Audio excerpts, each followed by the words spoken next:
Hey y'all, it's Jen, welcome back. So today I'm gonna bring you along as we make our perfect grilled pizza.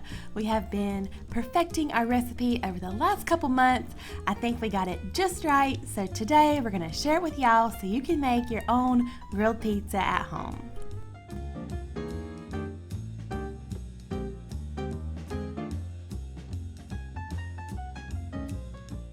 Okay, so Darren is about to start his grilled pizza dough, and so we're going to show you guys how to make it. It's super easy, and I have to say we had to perfect the perfect grilled pizza dough, didn't we? We did. We tried a few different ones, and they didn't come out, so we kept trying. That's why you haven't seen it until now.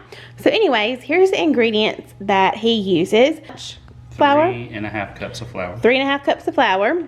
We'll use 1 pack of Active Dry Yeast, 2 teaspoons of salt. Okay. 1 teaspoon of sugar, which activates the yeast. Okay. 2 tablespoons of olive oil. Okay. And then water. But the trick is, you got to get your water warm. To 110 it's degrees. Be between 100 to 110 degrees. So he heated it in the microwave. It's like 107 right now, so it should be good, but we need to get started. So what that does is it activates the yeast. Okay.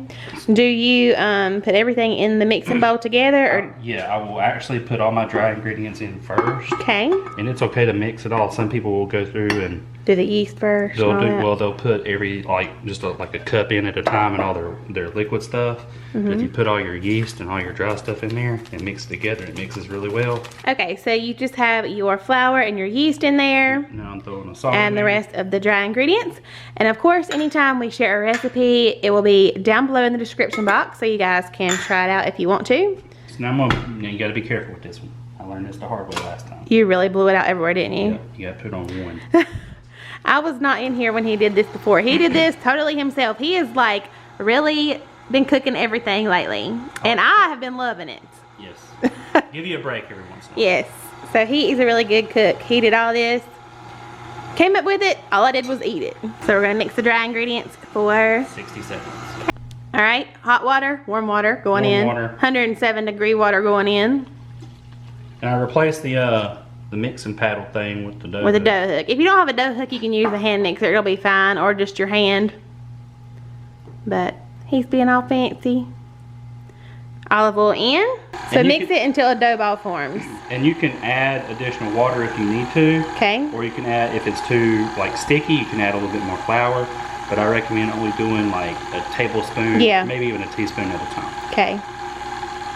So once we have a ball that's all stuck together, we're good, and we're gonna let it rise at that point, right? Yep.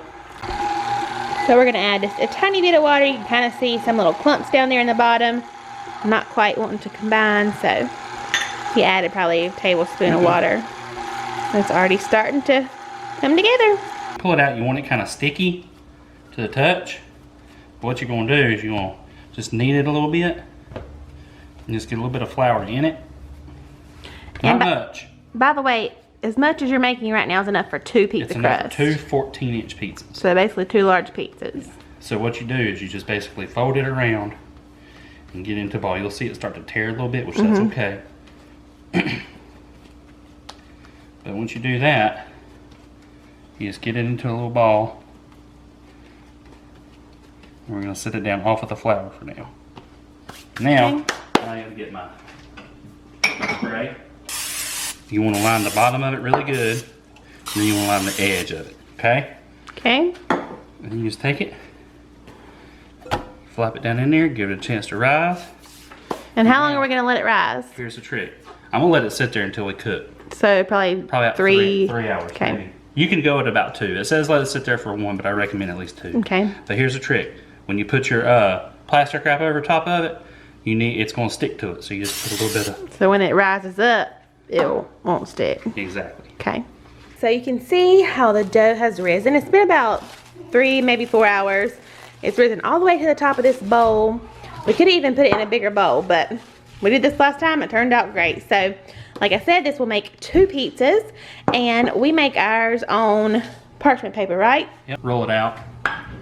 Roll it out here. Get it all flat and shaped. And then move it to the parchment. All right, side note, I'm jumping in here don't use parchment paper. I'm not recommending you use this because I know technically you're not supposed to, but we did. We just kept an eye on it, but just putting it out there, it is not recommended to use parchment paper on your grill. Reduce a little bit. So I'm just going to kind of knead it a little bit. And then put it in. I'm going to half it in two. Half it in two. Our professional culinary terms. Now obviously if you have a bigger grill you could do two, but most people don't have that big of a grill. So we just do the girls first. That way, you know, theirs can be done, and then we don't mind waiting a little bit on ours because they just want cheese. And a lot of people will go through and try to stretch it. I don't have time for that. So I'm just going to roll it out. Don't hit that knife, child. Okay.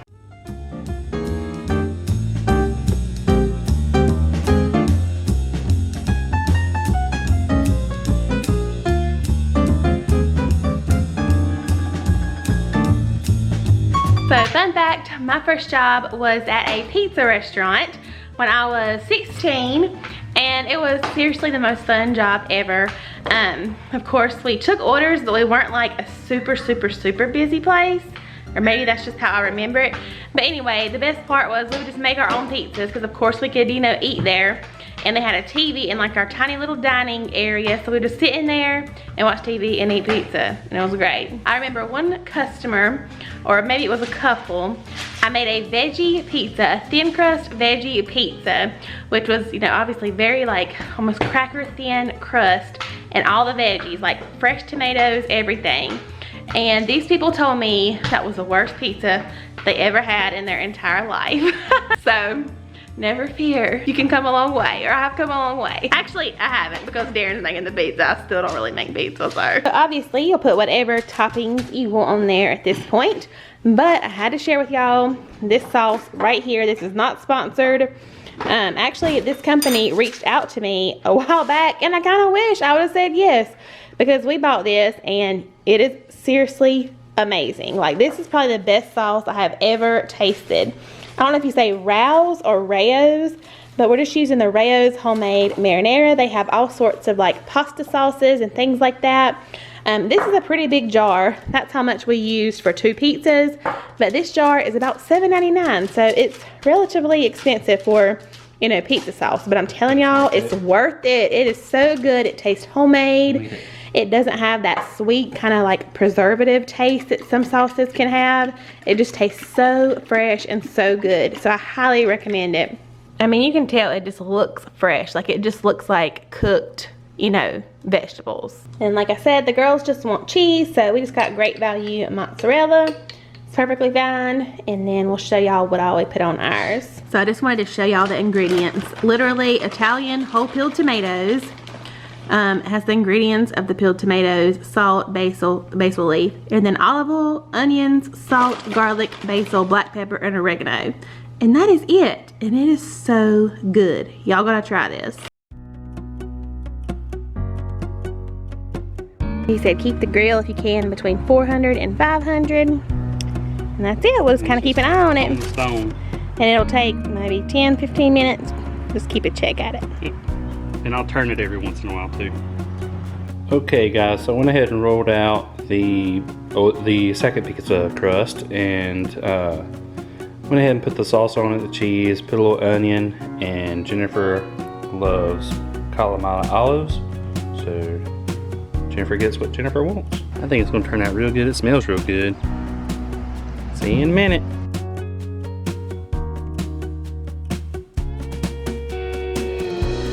So that's going to be it for today's video. Like I said, this pizza has become our new favorite pizza of all time. So I hope that you will give this recipe a try. Even if you don't want to grill it, you could always make the dough and use the sauce and everything and bake it in the oven. I'm sure that would be just as delicious. But thank you guys for stopping back by today. I hope you're all doing well. If you're new, don't forget to hit that subscribe button before you go, and I will see you guys in the next video. Bye y'all.